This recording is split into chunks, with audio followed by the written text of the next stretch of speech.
If you want to have a podcast but you're not sure, try to be a guest on podcasts. There's some Facebook groups inviting you to be guests on podcasts so you can get some practice. My biggest advice, get to the point, say your most important thing first, and be a gracious guest. And always do a call to action. Always tell them how they can find you. How can I own and love me and trust me and deeply honor and listen to my intuition? And what are the ingredients that are critical for that to be present? Because I think when women have that, we're unstoppable. And when you put us in a room together, like, look out. Has your life, your dreams been interrupted? Good news. It is possible to reinvent our lives. People are doing it every day, and some are brave enough to share the struggles, disappointments, and challenges. If you are looking for a new beginning, a do-over, or to rediscover your passion, maybe even find a new one, then grab a cup of coffee and let's talk. Interrupted, Act 2, Reinventing Your Legacy, with your host, Coach Lori. Melissa Bauknight is the founder and CEO of the Nova Global. She talks about parenting while building a business, the power of women-led communities, and how collaboration can fuel success over competition. Melissa brings a powerful voice to the conversation around conscious leadership, work-life alignment, and building meaningful support systems for women. As a mother and a business owner, she understands the juggle and how the right community can be the game changer in personal and professional success. Melissa, welcome. Thank you so much. You are big on parenting and community, as well as mixing it all up with being a business owner. I was a single parent before the internet, trying to do a coaching business while raising my children. So I'm so excited to hear what you have to say about what it's like to be a parent and a business owner. Yeah, I can't imagine doing it before the internet, especially even like now that we have AI, and that's pretty new. I'm like, I can't even imagine doing it before AI. Yeah. So it's just, we're in the evolution, right? And things change so quickly now that being a parent 3 years ago is different from being a parent today. I'm excited to dive in with you. Your website is called The Nova, The Nova Global. Is that the door where we come in to see who you are and what you do, and it's your community? Yeah. So the Nova Global is a membership community that has, we call them constellations, they're chapters. So I'm the founder. I always say that it's like, it doesn't even feel like it's mine. It feels more like I'm the conduit for this vision that belongs to all women. An army of women have built this organization. We've been around for about just a little over a year and a half. We'll have 7 different constellations by the end of next month. And we have a whole virtual global community that connects us all as well. We're a whole vibe. I mean, when you come to our website, it's very clear if it's for you. And if it's not, I have yet to find a woman that is like resonate with this messaging, because we're really here to write some new rules for women and give them permission to show up vulnerably and show them you can show up with authenticity and ambition at the same time. And you can bring your whole self to the table, and we can model what it looks like to live and lead in a more feminine way. Yes, it's been a very challenging, expansive journey of bringing what I would consider more of a soul-led business to life. What really resonated for me as an older woman in radio was what you said about it's about collaboration, not competition. In my lifetime, I love now that it's more like that, but there were so few roles for women. It was hard for me to make friends with the women in radio because it was like one of us is going to get chosen. So can you talk more about how it is a collaboration versus a competition? One is in the way that we relate to one another. There's that like actual business structure side of it, but then there's just like the way of being. I don't personally agree with there's only room for one of us in an industry in this community. There's room for all of us. So I think at a foundational level, we recognize that you could have lots of people in the same industry in the community, and it's fine, because who is for you, who is for you. That's one thing that we do. I look at business as more relational. That's the approach that we take, is that we're not here to just transact. with one another. We would love to have transactions with one another, but we're here to build relationships with one another and really look at how we can uplift and support one another. That's how I do business. I'm like, great. What do you have? What do you need? Like, where are you headed? Do I have something to offer you? Could I help expand your message? Could I open a door for you? Could I make an introduction for you? And so it's really the energy of when one of us rises, we all rise, and that we're not a threat to one another. So that's just like how we operate. And then we do have things inside of the business where it's not about me. We bring in as much as we can our members to share their gifts. We even have a share your gift call that's member led, member only once a month that they can bring and do a training. We do both at our local chapters and virtually that we want to feature them. We want them to work with each other. We want to we do one-on-one matchings every month to help them find each other. And the whole premise of we're better together really just kind of washes away that idea that somehow we're a threat to one another or we're in competition with one another. I'm just so curious is what brought you to do this work? What brought you to start this? We need a 12-hour podcast. Yeah. It's been my lived experience. It's a very embodied experience that I have had as a ambitious woman in this world. I grew up in a very, kind of white picket fence household, but very specific rules. It was black or white.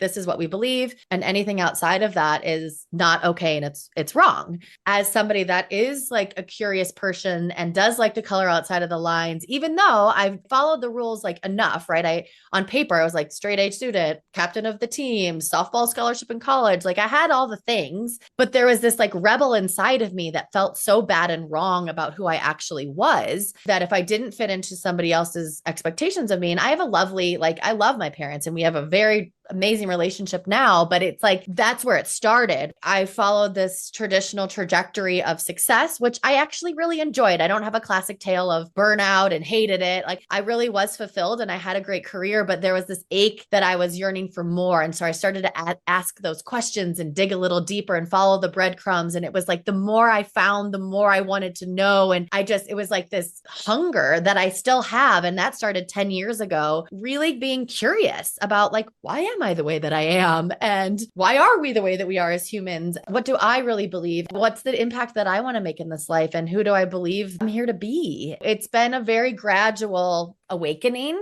And I think it's normal. I'm early 40s, I'm almost 43. And so it's I think this is something that happens if we're in a culture that allows for this, that we start to get curious. So I had this experience and then I did so much of that work inside of community. So I did so much of it in business masterminds, in one-on-one coaching, in sacred business containers, in women's circles, and you name it.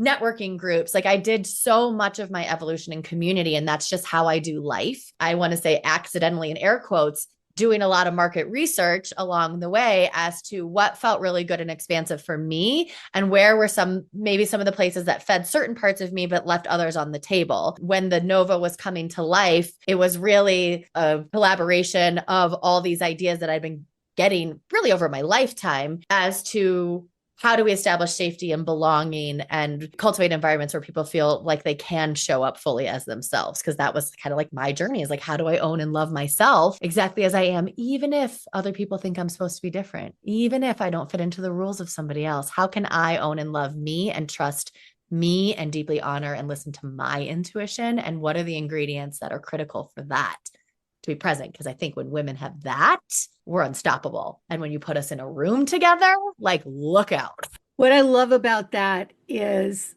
I work with a lot of women coming from trauma. What always amazes me is a lot of their struggles with identity are very similar to women who have grown up in, again, air quotes, a good home, a safe home. There is that core feeling of who am I? Where do I belong? And as women, you said a word, an ambitious woman. I feel like now, today, that's a brilliant term. But like you said, even a few years ago, that had a connotation with it. How are you living out your ambition? Is it, again, I think it goes back to these principles of, do I need to knock everybody over on my rise to the top? Or can I be a team player? It's been a long time since I played in college, but I grew up in team sports. And it's interesting how much of that is resurfacing for me in this season of life of this is it. It's being in life as a team player. and recognizing again that like for me to win, you don't have to lose. Ambition can be done in a more like toxic masculine way. And that's where it gets a bad rap, right? Where it's like you're in it for, I don't know. I don't need to go down that rabbit hole, but I think that's it when it's like done in a way that feels gross, where it feels like you're clawing your way to the top of something. And it's a lot of like traditional success focused. So it can be more of like titles and money and power as in power over. And when we look at business in a more through a more feminine lens, it's power with, it's not power over. And so you can be ambitious. Great. Go after your big goals. I'm like obsessed with people's visions. And who are you being as you're doing your doing? And so when we're conscious of who we're being and how we're showing up, then it feels like success feels different. And success is not just defined by those capitalistic standards. Success is defined by a holistic view of success. How do I feel? Am I healthy? Am I taking care of myself? How are my relationships at home? How do I feel about how I'm showing up as a mom if I am one? How is my marriage doing? Like, do I feel like as a whole, I'm doing pretty well? Or am I so off kilter that the only thing that I care about is my professional success? And meanwhile, everything else is falling apart. So I think when we start to really look at ambition as like a whole person, like I'm ambitious every area of my life, not just in my professional track. I like how you say the juggle, not juggling. You're like the juggle. I feel like when I first became a coach, there was this myth of life balance. And what I've realized is when I was a single mom, balance looked different than it looks now as a semi-retired person. So can you talk about that a little bit? Yeah. I mean, it's a constant recalibration, right? I mean, as frequently as weekly, it's like, what is present in my life? How do I rise to meet it? It's not about equal pieces of the pie.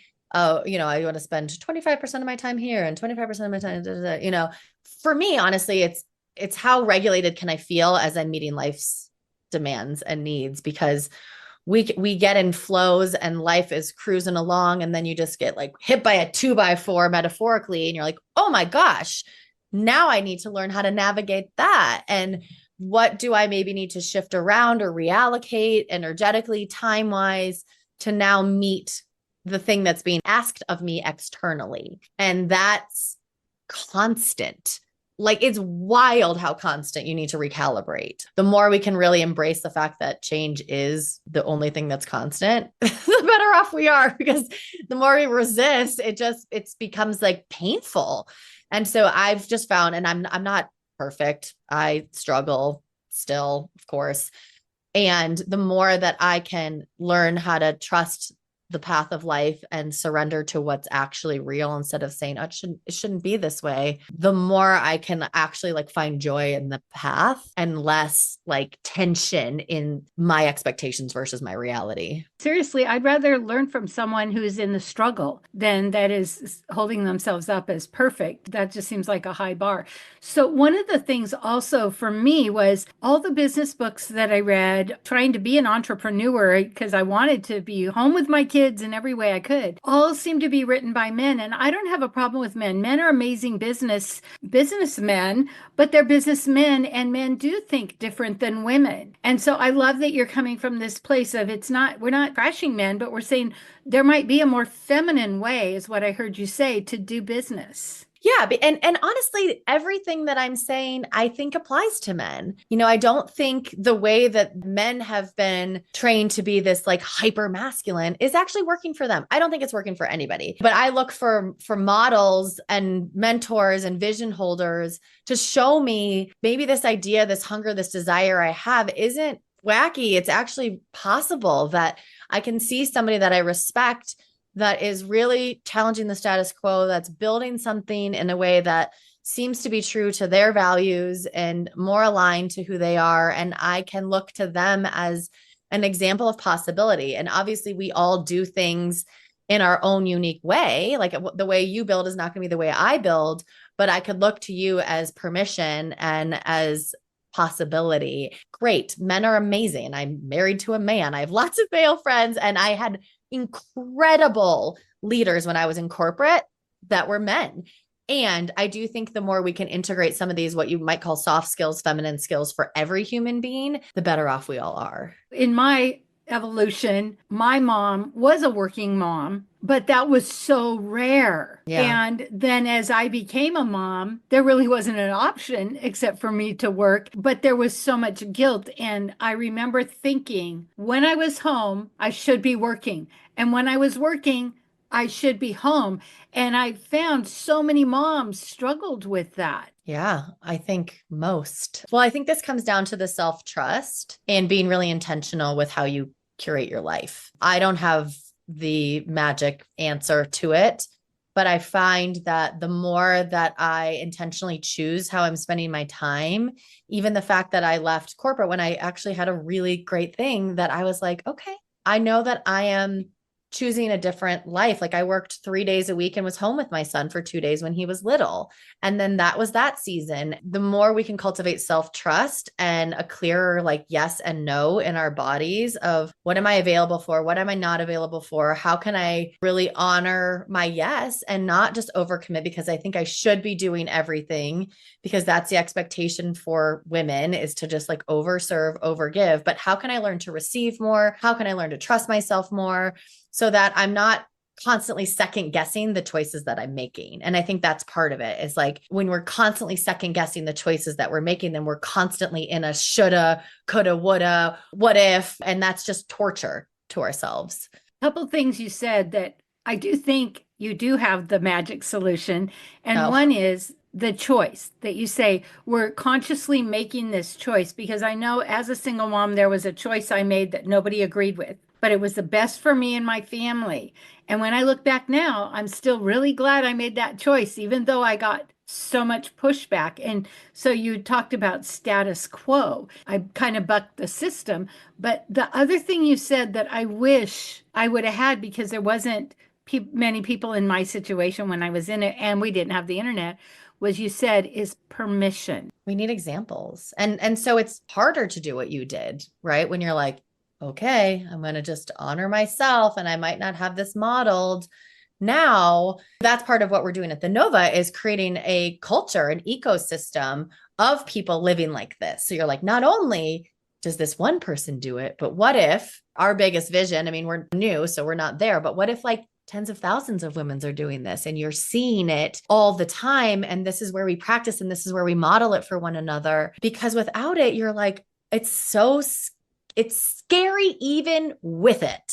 I can't even imagine like the being such a pioneer of your generation that didn't have the access to the information that we have in my generation and the community and the, you know, and there was such a even much greater stigma for women as far as being a rebel and a rule breaker. And, you know, the costs were much higher. And the words that came with it, like one of the things I felt people thought about me is I was lazy because I was choosing to not work at that time because I had a difficult child and I was trying to be an entrepreneur. I feel like sometimes I did let the words, but I think when I saw your Nova and it felt like a really big invitation. And I thought, how wonderful for women that are really they have this calling, they have this thing on their heart they want to do. Everyone's saying, stay in corporate, you've got insurance, you've got benefits. And they're like, that's all good. And I make a lot of money. Yay. But I'm not feeling fulfilled. And so it sounds like that's what your invitation is, not to leave everything, but to be in a community that supports whatever. Yeah. Yeah. And whatever, like, how can you be, if you want to stay in corporate, great. How can you be more fulfilled in how you're showing up in that role? Or if you're in corporate and you are like, but this is the thing that I really want to be building, then how do we give you support, tools, access to build that thing? So it's less about, like, I remember in the beginning when we were doing our branding and our ideal target client or whatever, the avatar. And I kept feeling like, I got to narrow this down. Like, I got to say, like, she makes 6 figures and she's an entrepreneur. And I never could land on a yes for that because I just kept thinking, I don't know. I was a corporate person, and then I built a side business, and then I left, and then I went back, and then I went full time in my side gig and made it my whole time thing. And then I added something else. And then I did, I'm like, who am I to be like, well, you can only be here if you fit into this mold. It's more of the same stuff. I was like, okay, we're going to be broad. That feels rebellious in and of itself. Just saying that like it's a values alignment versus like you got to fit this very specific avatar and that's the only way you can be here. Because I'm like, look, if I had an income qualifier, I couldn't even qualify for my own community because I'm in a startup phase. I'm like, I wouldn't even belong in my own space. That's messed up. I love that because I feel like there's so many things you say, like you say, if we could just go on for hours and hours, because trying to start a business and you've got people saying do this and people saying do that. And what I loved about the feeling of the Nova Global was it was kind of like we're like this big circle, come on in and we'll see where you're fit. Not here, see if you fit in here in this square, and if you're a little too big or a little too small, move along. It's like just come and see what we have to offer and how we can support you. And that felt it just was really a great feeling when I was looking through your website of, wow, this is a community that says come. Yeah. And we're figuring it out too, right? Because there's so many, like we're in a really divisive time and it can be easy to only be in rooms that look like you, pray like you, think like you. I'm learning this a lot as I go of what does it actually look like to curate a truly safe space from like a nervous system perspective, where we just brought in, we're having our first meeting tomorrow, a DE&I committee to come in. And because I'm like, that's a big statement to be like, you are welcome here. But then there's unconscious bias. There's all the, I'm a white privileged woman and there are just things that I can't see or that I've never lived through. That's part of our journey too, is continuing to learn, like, what does it really mean to provide a space that people want to come to if they think different? How do we navigate those conversations when you have people that are sitting across from the table with very different viewpoints, but where we can cultivate a culture of curiosity versus like, well, I'm right and you're wrong. And it's so hard because as humans, we want to be like, well, my opinion is right. But I love that. Yeah. Curiosity. I feel like we're in an era of the least amount of curiosity that I've ever experienced because I've been a coach since 1999, I think. It was all about curiosity. It felt like I was in rooms where it was cultivating. And now when I look at what's going on in the world, it feels like there's more division than curiosity. So I love it that you're like, we want to hear both sides. Let's listen because we can listen and learn. Yeah. And it's so much easier said than done. It is like, I don't want to pretend that this is not hard, that like we nail it every time. It's a constant learning. But that I think is one of the things that helps me lead and live inside of this organization is like, we let go of perfection. Like, I'm like, I am not going to get this right every time. Building this is messy. Sometimes I nail leadership. Sometimes I'm bad at it. Sometimes I'm melting down and I can't actually do what I need to do. I have really had to learn that it is all okay. And it doesn't mean that I'm a bad person, a bad leader, that I can't do this. But of course that like voice comes in is like, who are you? Who are you to do? You don't know what you're doing. You're not qualified. You're a terrible, that like mean person inside of my head comes in. And so I think when we can really embrace the messiness and the imperfection that is actually life and is the build that everyone's actually navigating, that they're probably not showing, when we can show up in that, it's like an exhale. And I need it just as much as every single person in our community and people not in the, it's like, we need that ability to just be like, I don't need to have it all figured out. It's okay. What I've realized in a lot of like the women's networking groups that I've been in is we talk about business and whatever, but the few times when someone says, I'm really struggling, I have an estranged child, or I have a child who's a drug addict, it's like when those moments of imperfection show up and the community rallies, not with advice, but with love, that is when it's business, but it's so much more, because then we know our people are, in our community. They're not going to bring it up and try to hurt us with it, but that Yeah. they know we're struggling and they can even be more supportive. And that has always felt like, man, be tough, don't be vulnerable. And I'm seeing that when we're able to do that in a safe community, it makes everything better.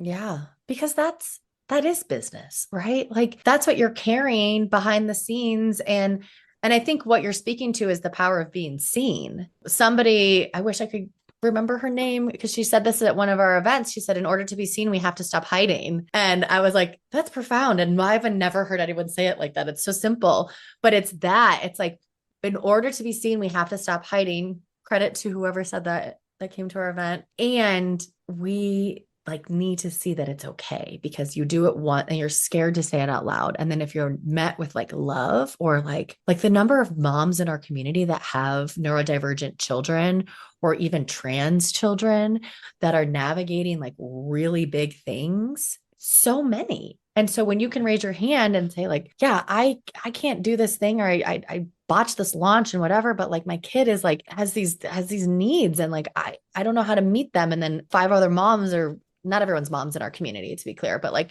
women in the room might be like, yeah, I'm navigating something similar. And I really see how hard it is. And that's the power of being a whole person and being like, I don't have to pretend that like I can just muscle through everything. Like life is hard a lot of times and we can be real about that. So what kind of person is going to be drawn to your website? the kind of person that's going to be drawn to our website, our community, is a curious seeker who is really either so tired of the transactional, have to show up and be masked, all the things that we're talking about. They're either going to be just so done with it, or she is clear on who she is and what she's looking for. There's a clarity that I've found in the people that have been drawn to our organization, that because we're not stop one on their personal, spiritual, professional growth journey, they've often done a lot of work. And they're like, I want to be in rooms that feel like this. The type of people are showing up like this. They're living consciously, they're growth oriented. Often that's what we find is they're looking for something specific and they haven't really been able to find it. And then they land on our website or they see us in Eventbrite and they're like, that's interesting. I wonder if it actually feels the way that they say on their website. Like, I wonder if it's true. So they come, check it out. They come to an event or two, which we invite, Nova Curious people to do because it's an energy. It's a vibe. It's like, you got to feel it. And this is part of the trust is like, how do I feel when I walk into these rooms? Do I want to be in these rooms?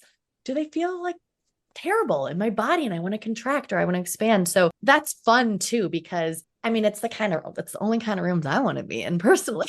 It's like my favorite people, when I tell people about what we're doing, they're like, oh my gosh, I got to introduce you to my favorite person. My best friend would love what you're doing. And so it's been so fun to expand my network in our community in that way, where people are like, the way that our brand resonates for them is, I want to think of the greatest person I know. She's got to know about this. And this is like so fun to get to meet new friends like this. It's polarizing. If this resonates for you, like, right? It's very clear. Yeah. So, well, I believe in the power of gathering locally. So we can do beautiful magic through Zoom. We still do. And especially in a post-COVID era, people are craving in-person community. And it is like, to get that hug, to have somebody look into your eyes, to be in that room, like there's nothing like that.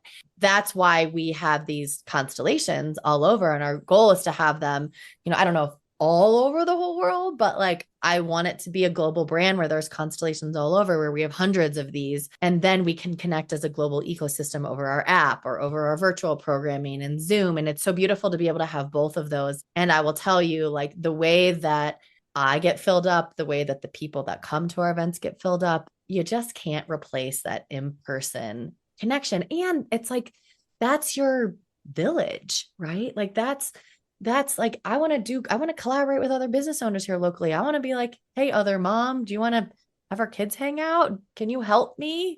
So it's really like that, like kind of bringing back the village mentality that we used to have. Melissa Bauknight is with the Nova Global. Tell us how we can find you. Yeah, so you can find me on all of the normal places on the internet, Instagram, LinkedIn, our website. So it's thenovaglobal.com, the Nova Global on Instagram, same with LinkedIn. I have my own personal brand that we're relaunching called Melissa Bauknight, very unique and creative. I have presence on LinkedIn and also on Instagram. And yeah, just come check it out, see how it feels. And, there's an invitation for however it feels aligned for you. So if people want to come and just kind of watch from the sidelines and be like, what are they doing over there? Or if you want to download our freebie, we have a free resource called your Inner Nova Kit that gives you like a real taste of what we offer. If you want to join an event, I mean, there's lots of ways to come in and be a part of our orbit. If this resonates for you, we would love to meet you. Before we go,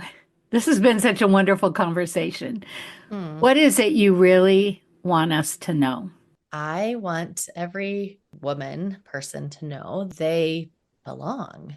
And I know that can be cheesy. And I just think that the more we know that, like really know that at like a cellular level, the less anxiety we have in life, the more we can expand inside of our work, especially if you're doing more, any kind of work really, but really if you're doing any kind of soul-driven work, having that feeling of like, I belong here, I am safe to be seen, to me is this sacred medicine that allows us to really expand into who we've always been. And it's one of the things that people struggle with the most. They feel really alone. They feel really isolated. They struggle with belonging. Same, right? That's why I created a company, because it's like, well, this is my thing. Like I bet other people feel this way too. I'd say find your people, whether it's with us or somewhere else. And it starts with one person. I think it can be so overwhelming to be like, oh, I have to have this whole network. And yeah, sure, that's great. And it's important, but like find that one person that you can just be messy, raw, real,